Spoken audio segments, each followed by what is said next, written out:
huele a pescado aquí, oiga. Pero ¿sabe por qué? Porque en un ratito más se viene la cocina. Un ratito más ya no queda nada. Esto pasa así, oigan, un abrir y cerrar de ojos. Y se lo habíamos dicho, vamos a estar ahora con nuestro querido amigo Gabriel Bañados, que nos va a contar un tema bastante interesante. Usted estará diciendo, no, está bien. Pero es verdad, oiga, es verdad. ¿Cuándo hemos dicho mentiras en este programa, director? ¿Cuándo? Nunca, pues, oiga, nunca. Este programa no se caracteriza por decir ninguna mentira. Nada de eso. Olvídese que aquí va a encontrar eso. Nunca. Nunca digas nunca. Never say never. Ya, vamos. Hablando de cabeza pescado, el otro es increíble. 10, claro, 10,5, 4 grados en la ciudad de Punta Arenas. Se viene la lluvia, parece, se viene la lluvia. Recuerda que estamos en vivo, canal número 2 en Puerto Natales. Un abrazo, Puerto Natales. ¿Cómo está el clima en Puerto Natales? ¿Cómo estará? Ahí le vamos a preguntar también a quienes nos están viendo allá. Escríbanos un WhatsApp al número que tiene ahí abajo y coméntenos cómo está la cosa allá en Puerto Natales. 10,6.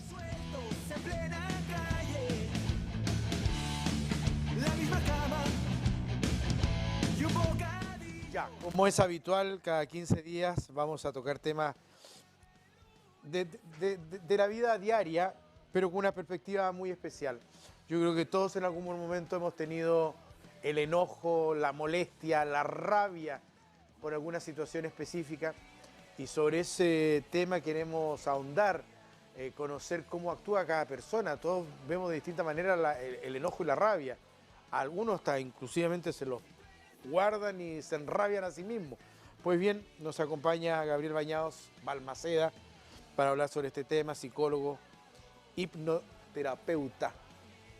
Bienvenido, Gabriel. Muchísimas gracias, querido Iván. ¿Todo bien?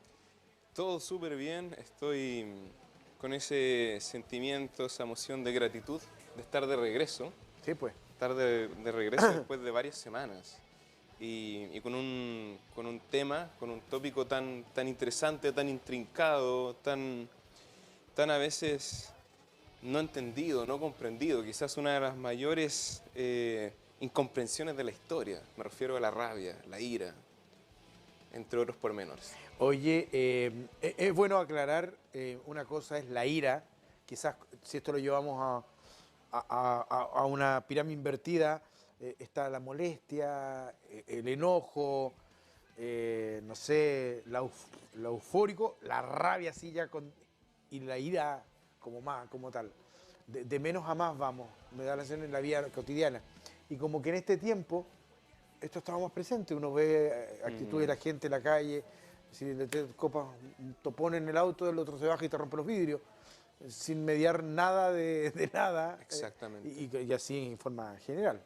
Sí, es bien interesante lo que tú comentas porque, bueno, va a depender del enfoque teórico del modelo, de lo que es el autor, de cómo se administra o no entiende estos sinónimos, estas palabras.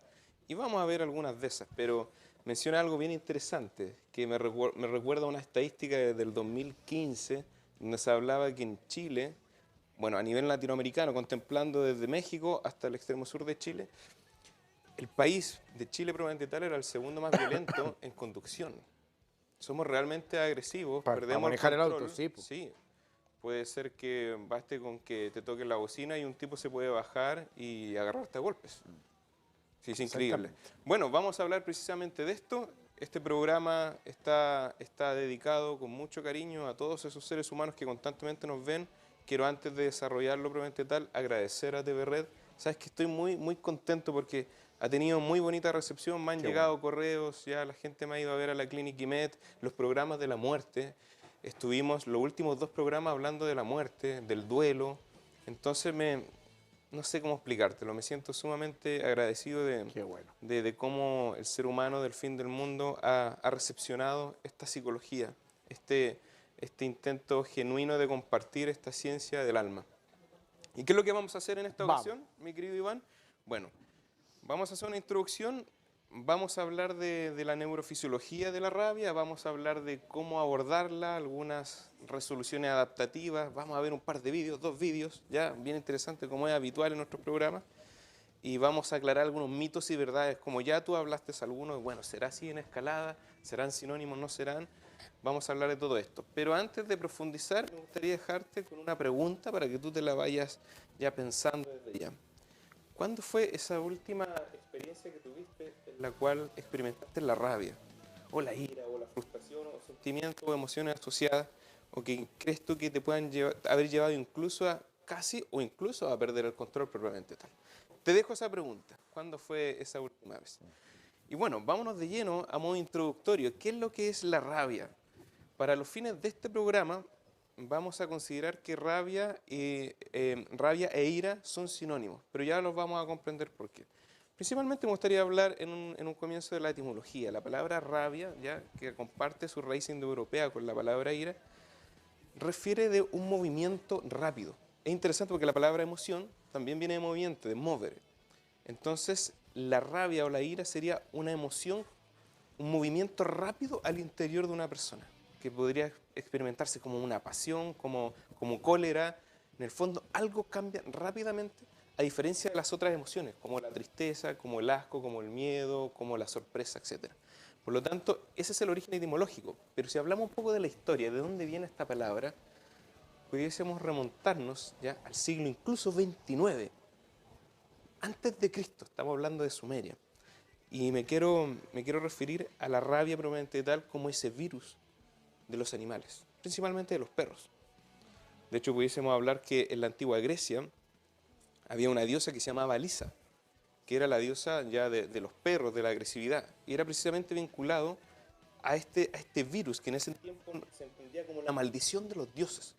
Y se suponía que si un perro o un lobo o algún animal afín te mordía, tú ibas a adquirir este virus, esta maldición de los dioses. Y eso explicaba por qué las personas ya eran iracundas, ya, con cólera, de ahí nace rabiosas. el cuento del hombre lobo, ¿no? Del hombre lobo también, entre otras mitologías y leyendas.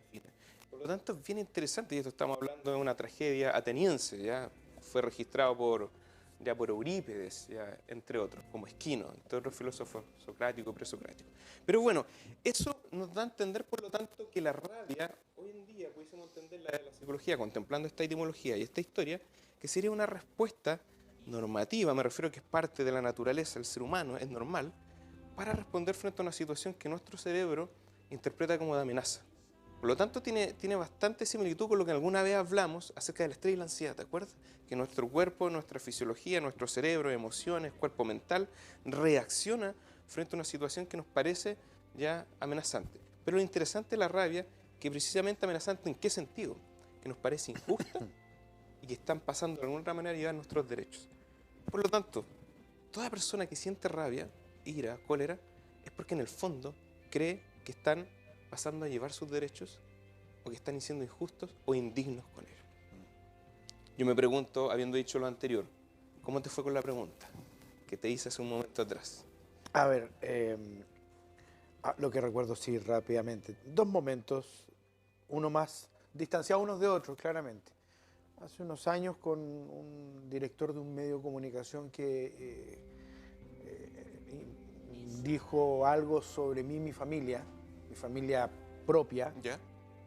defundada completamente, y eso me generó así creo como una ira, una ira de pescar mi teléfono y pescar mi teléfono y llamar para pedir que se elimine lo que se estaba publicando y que de lo contrario iba a actuar de otra manera.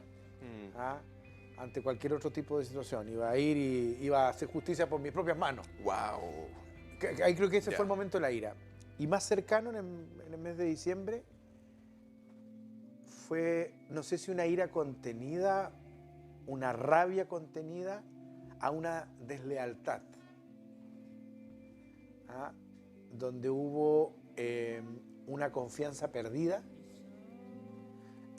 Y fue utilizada esa desconfianza en la maldad.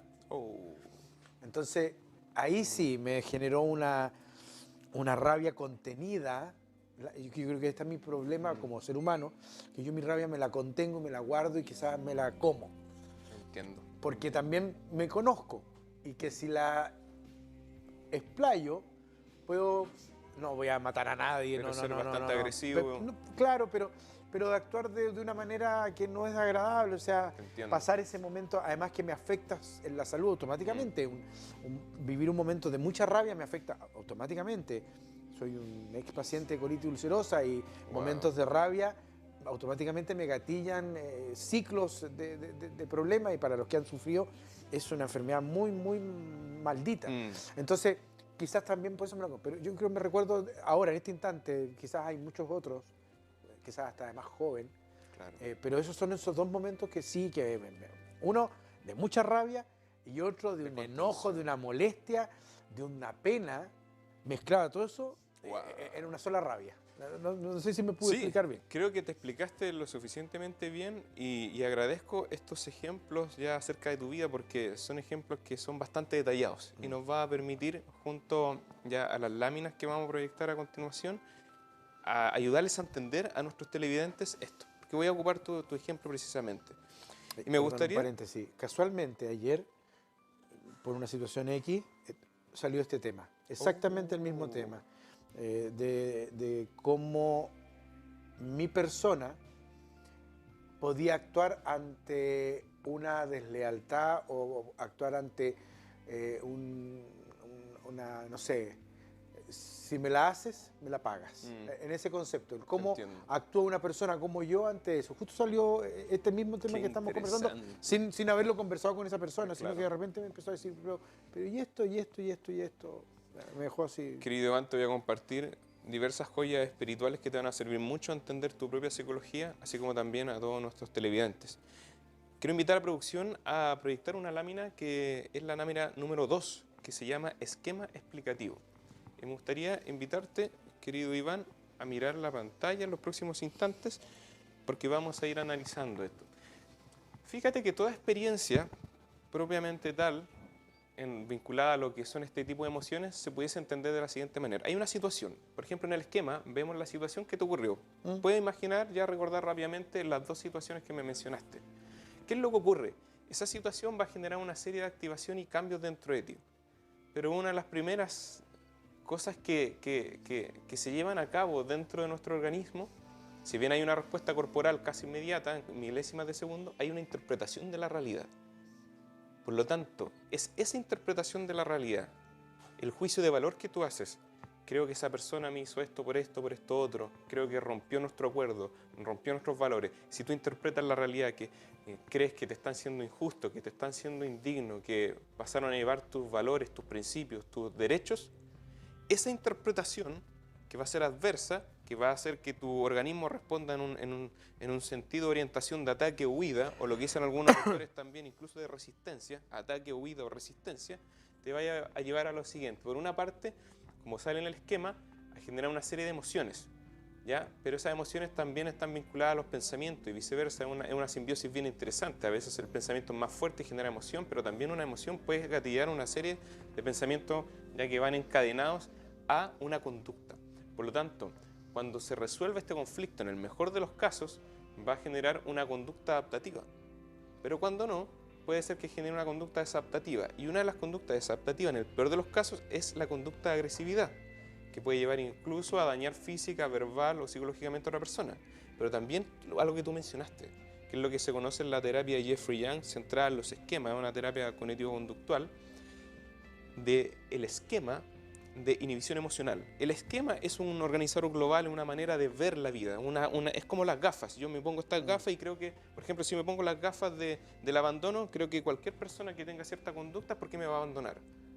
Entonces quizás hay una gafa probablemente tal que se llama inhibición emocional que dice, bueno, yo no me puedo expresar, no puedo canalizar la ira, no la puedo comunicar, por lo tanto me la como dices tú, me la guardo. Y eso va a generar una serie de daños fisiológicos, emocionales, incluso espirituales.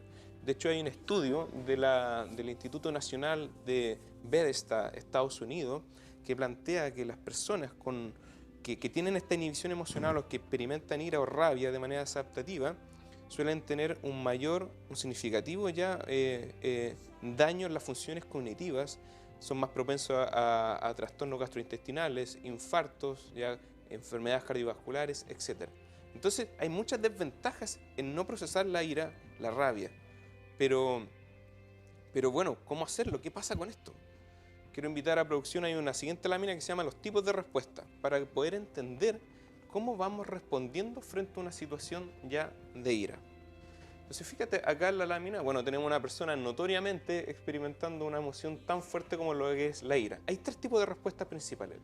¿Ya? La primera, como te lo mencionaba, es la corporal. Frente a una situación que nos sintamos que están siendo injustos con nosotros, ¿ya? O que están pasando a llevar nuestros derechos, nuestro cuerpo reacciona muy primitivamente. Entonces la neurofisiología del cerebro, que ya lo vamos a explicar en mayor detalles, va a generar una serie de sustancias, hormonas, que van a hacer que el cuerpo reaccione, preparándolo para el ataque, la huida o la resistencia. Entonces, algunos síntomas o signos pueden ser la sudoración, la taquicardia, entre otros. Pero también hay una respuesta cognitiva, es cómo tú piensas al respecto, ya cómo tú empañas esta experiencia. No, todas las mujeres son así, todos los hombres son así, todos me engañan, ya todos son crueles, etcétera, etcétera. Cómo tú empañas esa experiencia, cómo tu esquema mental ya lo va a interpretar. Y por otra parte está el comportamiento propiamente tal, ya que es la conducta, es la acción, cómo yo respondo a esa situación. Como lo hablábamos, es inhibición, me lo callo, lo grito, lo converso, lo resuelvo de una manera adaptativa, etcétera. Y vamos a entender la neurofisiología propiamente tal. Porque esto es interesante, y sin el espíritu de aburrir ni nada, pero es interesante entenderlo. Mira, vamos a proyectar una lámina, que es la cuarta, que se llama la ira en el cerebro. Y es interesante porque me gustaría referir que la ira, si bien se desencadenan un montón de procesos neurofisiológicos, principalmente está vinculado en dos partes ya del cerebro, ya que uno es el cerebro animal, mamífero o emocional, que es a mano derecha de la lámina, es el circuito ya que está implicado en lo que es el sistema límbico, y ahí hay estructuras como el hipocampo, ya la glándula pituitaria, la amígdala, etc. La amígdala cerebral, por cierto, ¿no? Sí, sí. Ya lo hemos hablado en otro momento. ¿Y qué es lo que ocurre? Cuando vivimos una experiencia de ira, de rabia, de esta emoción tan adaptativa, pero que puede ser tan desadaptativa, ya en muchos casos, se van a secretar una serie de reacciones corticosteroides, ya de catecolaminas, que van a ser sustancias que nos van a permitir adaptarnos rápido, nuestros músculos se van a contraer, vamos a latir más rápido el corazón, vamos a estar más estresados en el fondo.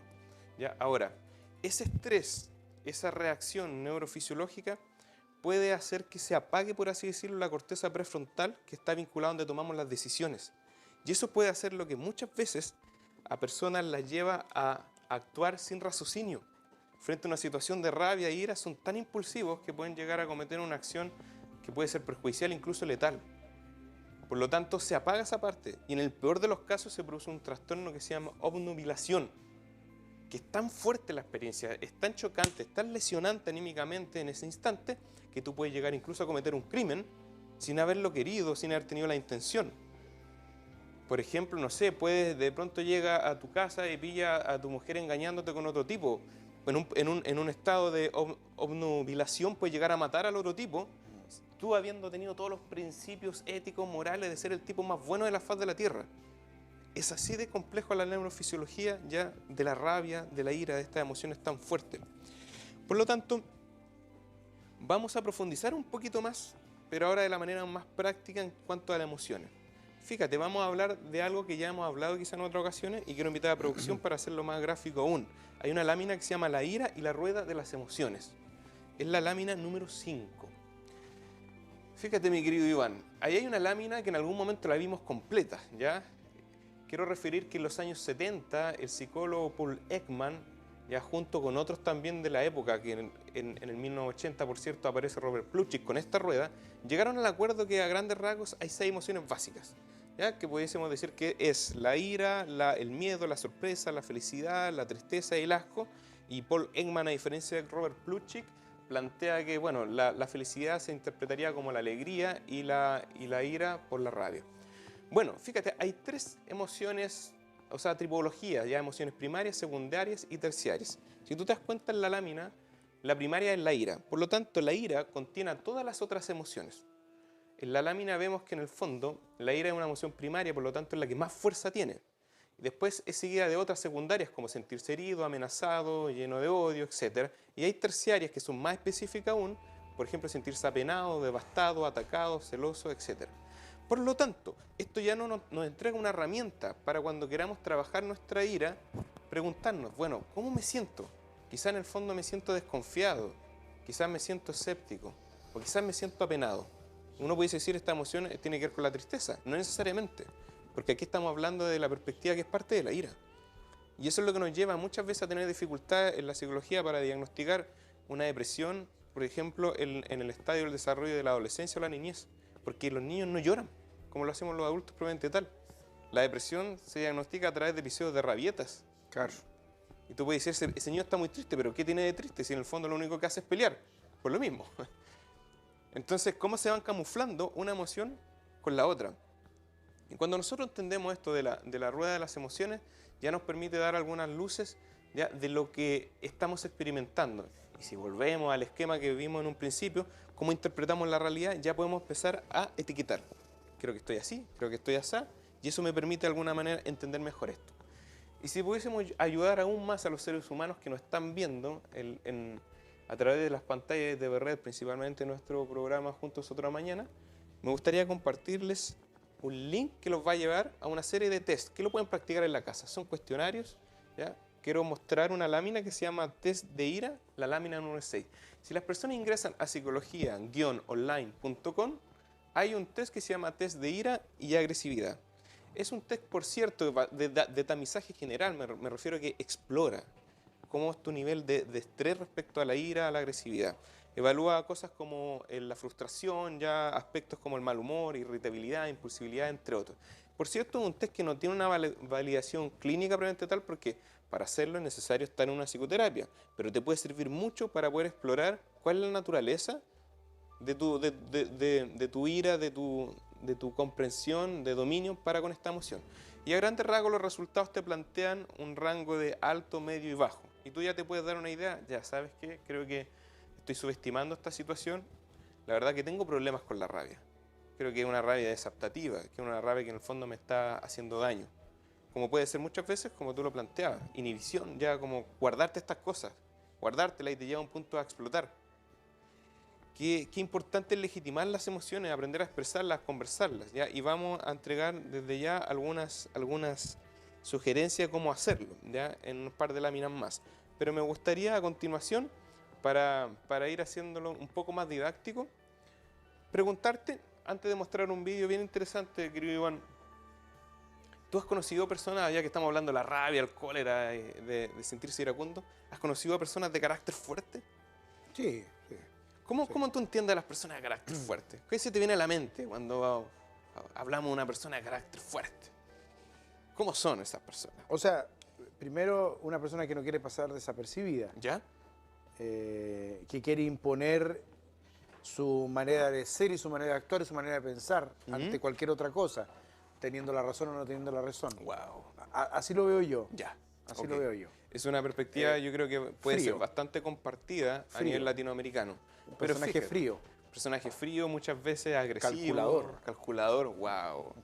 Sí, yo creo que muchas personas quizás en sus casas están compartiendo esta perspectiva que Iván nos ha referido. Sin embargo, te voy a mostrar un video a continuación, ya, que es de Yokoi Kenji, un colombiano japonés que ha dedicado su vida entera prácticamente a poder compartir las riquezas de la cultura japonesa, que es parte de su sangre. Ya él es colombiano japonés, recordemos, pero él no hace una aclaración. Dice, en el fondo, nosotros entendemos muy mal el concepto de tener un carácter fuerte. Y quiero invitar a producción precisamente a proyectar un vídeo, ya que es precisamente de esto de entender quizá de una manera muy, muy distorsionada lo que es tener un carácter fuerte.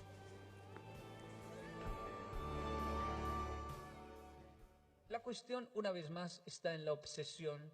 Y la obsesión por el final, por el éxito, genera desespero en nosotros los latinos. Yo lo confieso, yo llegué a Japón un niño desesperado, un latino. Quiero ver las cosas ya, yo puedo ser bueno en todo.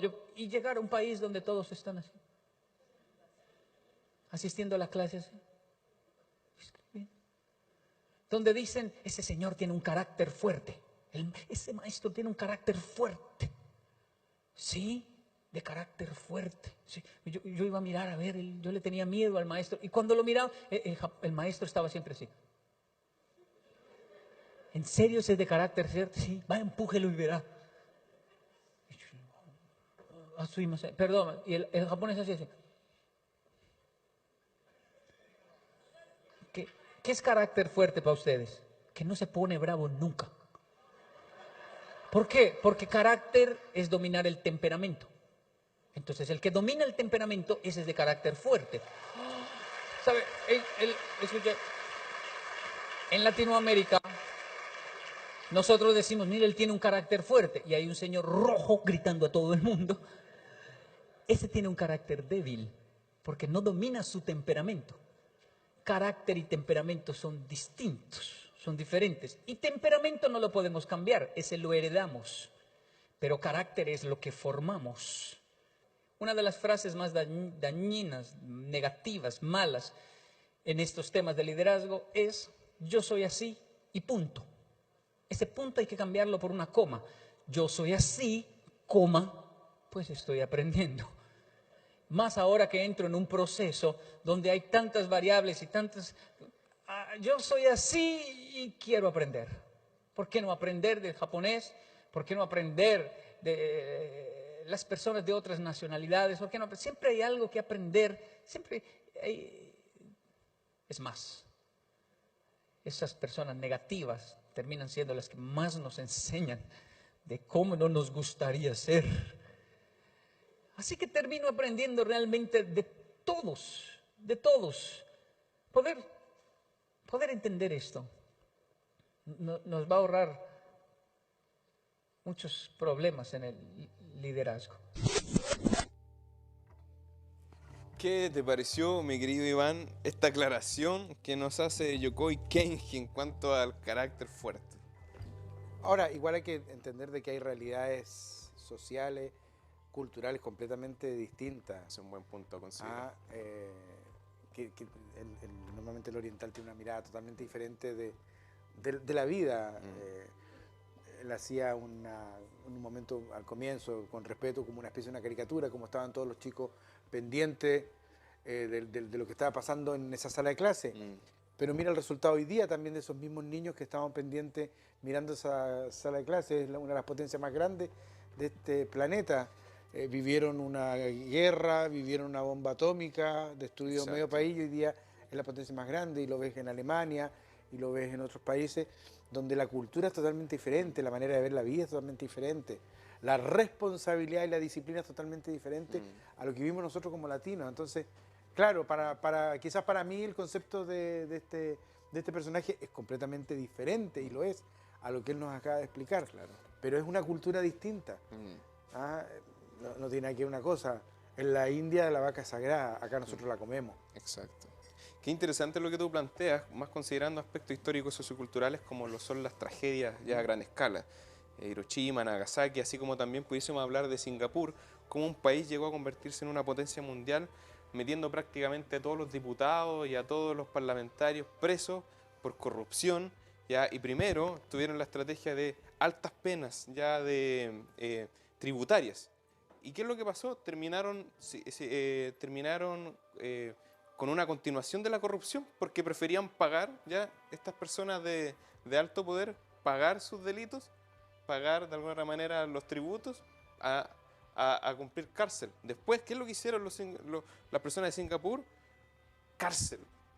Prácticamente se fue ya medio Senado, Parlamento a la cárcel, y comenzaron desde pequeños, ya pre-básica, a enseñar ética y moral y cívica. Sí. Y ahí se reestructuró completamente ese país, hoy en día uno de las grandes potencias. Exacto. Tiene que ver con los grandes dolores y cómo los vamos trabajando. Yo creo que Latinoamérica, bueno, como lo planteaba Galeano, las venas abiertas ya y sangrientas de Latinoamérica, creo que tenemos diversos traumas históricos que quizás aún nos falta por trabajar. Pero sin duda alguna, independiente de la cultura, Yokoi Kenji nos plantea algo que es científico, y me gustaría explicarlo de una manera un poquito más detallada en la lámina número 7, que dice temperamento, carácter y personalidad. Porque esto es científico e independiente de la cultura. Nosotros acá tenemos un cuadro diferencial, quiero decir. Por una parte, el temperamento, el carácter y la personalidad, que no son lo mismo. solamente a grandes rasgos, no voy a leer completamente el cuadro, pero quiero referir que el temperamento es todo lo genético, lo que se hereda, lo que no se puede cambiar.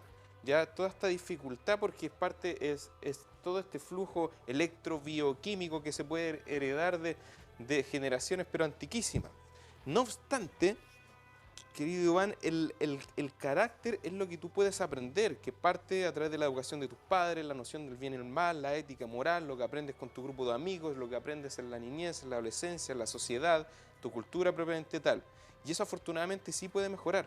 Por lo tanto, en palabras prácticas, yo puedo tener la genética de generaciones y generaciones de ser un tipo agresivo, sin embargo, mi carácter puede ser muy desarrollado, muy fuerte, como lo plantea ya este último vídeo, y puedo dominar mi agresividad, puedo dominar esa naturaleza iracunda, y puedo ser el tipo más tranquilo, teniendo un temperamento con toda la testosterona propiamente tal, a viva piel, pero pudiendo gobernarme. Y por otra parte, la personalidad sería la sumatoria del carácter y el temperamento. Por lo tanto, la personalidad sí se puede cambiar. No obstante, generalmente, aproximadamente en la adultez joven, me refiero a los 25 años en promedio, logra estructurarse de manera más definitiva la personalidad. Tú no vas a cambiar mucho más allá, pero sí puedes aprender de la experiencia, aprender de tus errores, de tus decisiones, de cómo fuiste forjando tu destino, ¿ya? Para poder cambiar de alguna otra manera tu personalidad. Eso sí se puede hacer, y bendito sea, y eso es lo que hacen muchos seres humanos cuando van a psicoterapia. Van con un temperamento y van a gobernar ese temperamento a través de su carácter. Entonces, esa es una gran diferencia para aclarar estos mitos ya que hay respecto a lo que es y no es. Por lo tanto, si volvemos a los ejemplos iniciales, tú te puedes dar cuenta que es necesario ahora quizás trabajar por tu parte, y quizás muchas personas que están viviendo lo mismo, esa tendencia a no decir las cosas, a no conversarlas, porque eso tiene que ver con tu temperamento de alguna otra manera también, porque has aprendido ya a través del tiempo, bueno, es temperamento y carácter, es cierto, a guardarte estas cosas. Pero si trabajas mal el carácter, quizás puedes buscar otras vías, y en ese aspecto quiero presentar alguna estrategia, ya para poder trabajar esto y no solamente entenderlo, ¿cierto? Proyectemos una lámina, querida producción, ya que se llama Estrategias para reducir la ira. Aquí tenemos solo por mencionar algunas y las vamos a ir explicando. Buscar la causa de nuestro enfado. Cuando estamos pasando por un episodio de ira, de rabia, es necesario tener esta reflexión. Bueno, ¿y por qué estoy sintiendo esto? ¿Porque me miraron feo? ¿Porque cómo se expresaron las otras personas con esas palabras no me gustó? ¿Me sentí herido? ¿Me sentí de alguna otra manera pasado a llevar? ¿Ya? ¿Por qué me siento así? Por otra parte, trabajar la empatía, algo que hemos conversado directamente de la perspectiva de Brené Brown, esta psicóloga y trabajadora social de Estados Unidos, que nos plantea que los pilares de la empatía son los siguientes: ponerte en la perspectiva del otro, por entender, imaginar cómo pensaría el otro; por otra parte, no juzgar, no emitir juicios de valor, no decir esto lo que hiciste es bueno o no, o es malo o incorrecto, ya se debe o no se debe. Esos son juicios de valor. Por otra parte, ya entender las emociones. ¿Qué emociones estoy sintiendo yo? ¿Qué emociones estará sintiendo la otra persona? Y de eso nos podemos ayudar de La Rueda de las Emociones de Robert Plutchik, publicada en el 1980. O también, en el último punto, Brené Brown nos plantea que para generar empatía hay que acercarse físicamente también. Y a veces pronunciar algunas palabras del tipo: mira, ¿sabes qué? No sé por qué estás sintiendo tanta rabia, tanta ira, o sabes que me has hecho sentir con mucha rabia, mucha ira, pero te lo quería decir. Quizás este no es el momento para hablar.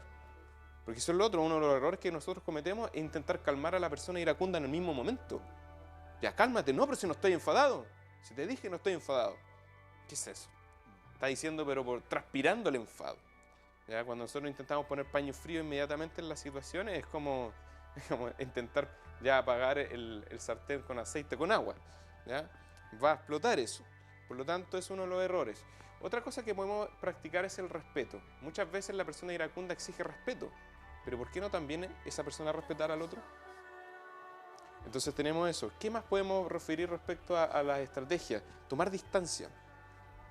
Tomar distancia implica muchas veces, a ver, creo que este no es el momento, voy a contar hasta 10. Creo que antes de arrojarle todo este parloteo que vengo trayendo en mi mente, este accionar de rumiar, oh, que le voy a decir esto, desgraciado, que cómo se te ocurre, y bla, bla, bla. quizás contar hasta 10 o hasta 20 o incluso contar un par de 10 antes de tener esa conversación, antes de decir algo hiriente.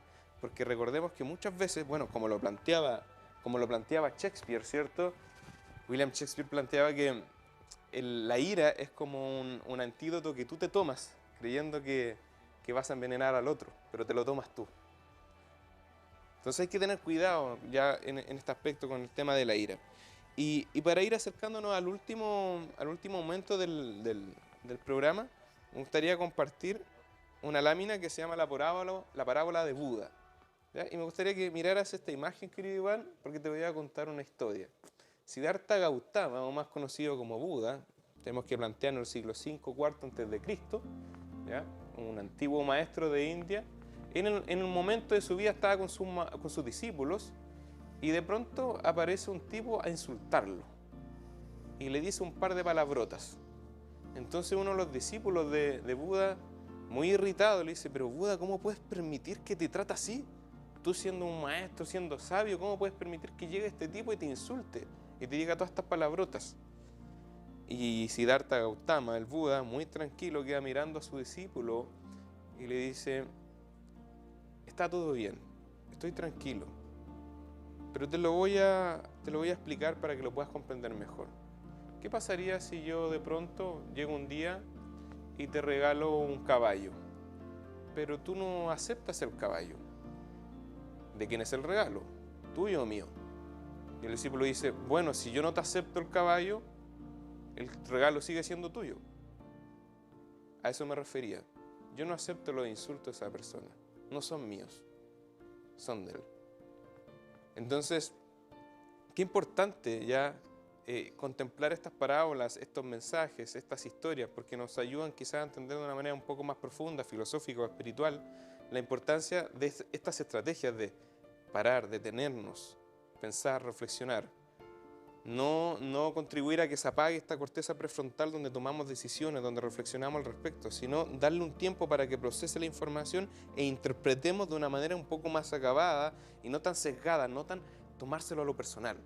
Cuando te lo tomas a lo personal, ya el camino probablemente que resulte de eso no va a ser positivo. Entonces, ¿qué nos ofrece la ciencia hoy en día? Que es una ciencia, por cierto, que está basamentada en estas mismas culturas del Valle del Indo, entre otros afines alrededor de estos países. Me refiero al mindfulness. El mindfulness es una herramienta que se está ocupando mucho hoy en día. Hace 30 años aproximadamente se viene trabajando en Occidente, que en el fondo el mindfulness es el resultado de una serie de científicos del área de la mente, ya científicos, psicólogos, psiquiatras, neurólogos, etcétera, que se preguntaron a ver qué pasa cuando estos monjes budistas o taoístas o brahmanistas, etcétera, meditan. ¿Qué pasa en el cerebro de ellos? Y se dieron cuenta que había una serie de beneficios, bastante significativos, por cierto, cuando meditaban. Entonces, esta meditación, que en el fondo le llamaron mindfulness, que mindfulness tiene la raíz de la meditación tiene la raíz ya probablemente tal del sánscrito, pero principalmente del Pali, que es una lengua que se hablaba en los tiempos de Siddhartha Gautama, por cierto, que quiere decir sati, y sati quiere decir conciencia plena o atención plena. Por lo tanto, lo que vamos a ver a continuación es un vídeo que nos habla de manera introductoria a esta herramienta que, por cierto, es lo que yo practico con mis pacientes en la clínica y lo que de alguna otra manera se está ocupando mucho hoy en día, que es calmar la mente a través de la atención plena.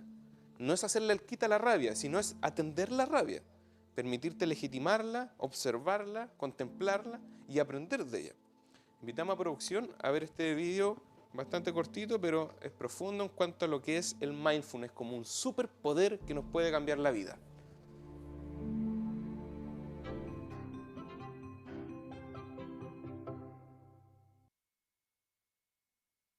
You may have heard this word mindfulness. It's become something of a buzz phrase of late. I'm going to give you one simple, serviceable definition, which is this.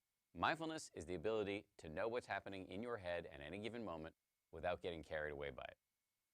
Imagine how useful this could be. Just as an example, you're driving down the road and somebody cuts you off in traffic. How do you normally react? I think most of us, we normally react by having a thought, which is, I'm pissed. And then what happens next? You immediately, habitually, reflexively inhabit that thought. You actually become pissed. There's no buffer between the stimulus and your reaction. With just a little bit of mindfulness, In that same situation, you might notice my chest is buzzing, my ears are turning red, I'm having a starburst of self-righteous thoughts, I'm getting angry. But you don't necessarily have to act on it and chase that person down the road, screaming at them with your kids in the back of the car thinking you've gone nuts. Now, you might be thinking, don't I need to get angry sometimes? Aren't I justified? I would say yes, but probably not as much as you think. The proposition here is not that you should be rendered by mindfulness into some lifeless, non-judgmental blob. The proposition is that you should learn how to respond wisely to things that happen to you, rather than just reacting blindly. And that, my friends, is a superpower. How do you get it? The way to get it is through meditation. I believe that meditation and mindfulness are the next big public health revolution. In the 1940s, if you told somebody you were going running, they would have said, who's chasing you? But then what happened next? The scientists swooped in, they showed that physical exercise is really good for you, and now all of us do it, and if we don't, we feel guilty about it. And that's where I think we're headed with mindfulness and meditation. It's going to join the pantheon of no-brainers like brushing your teeth, eating well, and taking the meds your doctor prescribed for you. Let me just close by saying, mindfulness is not going to solve all of your problems. It's not going to render your life a nonstop parade of unicorns and rainbows. Nonetheless, this is a superpower, and one that is accessible by you immediately.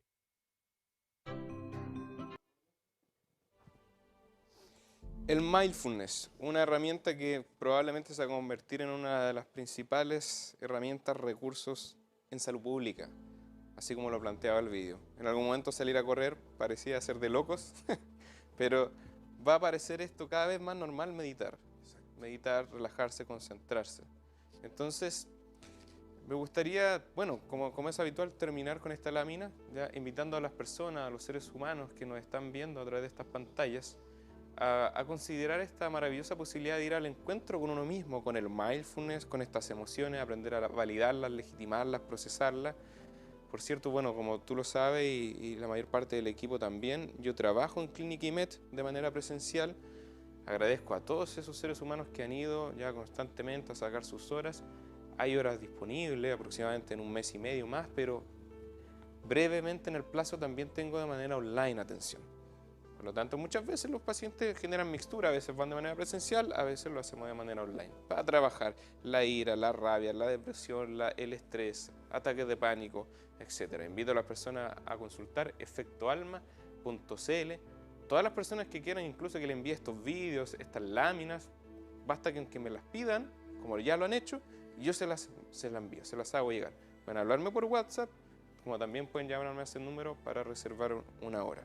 Y habiendo dicho lo anterior, yo me pregunto, ¿qué te pareció esto, querido Iván? Si tienes dudas, consultas, observaciones, comentarios. No, yo creo que principalmente raya la suma, hay que trabajar siempre la ira y trabajar estos momentos que todos en algún momento vamos a tener, por varios motivos pueden ser, pero uno tiene que trabajarlo, aprender a conocerse, y aprendiendo a conocerse vas a poder manejar mejor tu ira, tu mal genio, tu molestia, tu enojo, como sea. Una invitación a que la gente lo haga también. Efectivamente, es lo más humano, ya son parte de nuestra naturaleza, por lo tanto no hay que hacerle el quite. Ahora bien, cuando se mantiene en el tiempo, como lo planteaba Mark Twain, y con esto me despido, él planteaba que la ira es como un ácido, y un ácido que en el fondo hace más daño en el recipiente que lo contiene que donde se vierte finalmente. Así que hay que tener cuidado, es una emoción ya que es propia del ser humano, pero hay que administrarla, procesarla, contemplarla y adaptarse de manera lo más adaptativa y saludablemente posible. Gabriel, nos reencontramos en 15 días más. En 15 días más. Gracias, Gabriel. Gabriel Bañado nos acompañaba en el día de hoy. Nos separamos. Al regreso los vamos a invitar a comer pescado. Pausa comercial y ya regresamos. Mira como el pescado. 10:49 minutitos, ya lo sabe. Reviva esta conversación, reviva este grato momento, este grato bloque que tuvimos junto a Gabriel Bañados a través de nuestras redes sociales, como Juntos Otra Mañana. Ahí estamos, señora. Va a quedar en instantes ahí para que tú puedas otra vez reproducir, compartir la transmisión, lo que tú desees. Va a quedar supuesto, a través de nuestras plataformas. Nos vamos a la pausa, al regreso. Vamos a ir directo a la cocina. Vamos a empezar a preparar alguna cosita rica junto. ¿Quién nos acompaña el día de hoy? ¿Quién nos acompaña? Elenita, ¿cierto? Elenita va a estar con nosotros. Sí, la Leo ya. La sacamos, la Leo ya. Estamos como ya. No, está en vacaciones, en vacaciones. Muy cortita la vacación. Ya, volvemos en breve.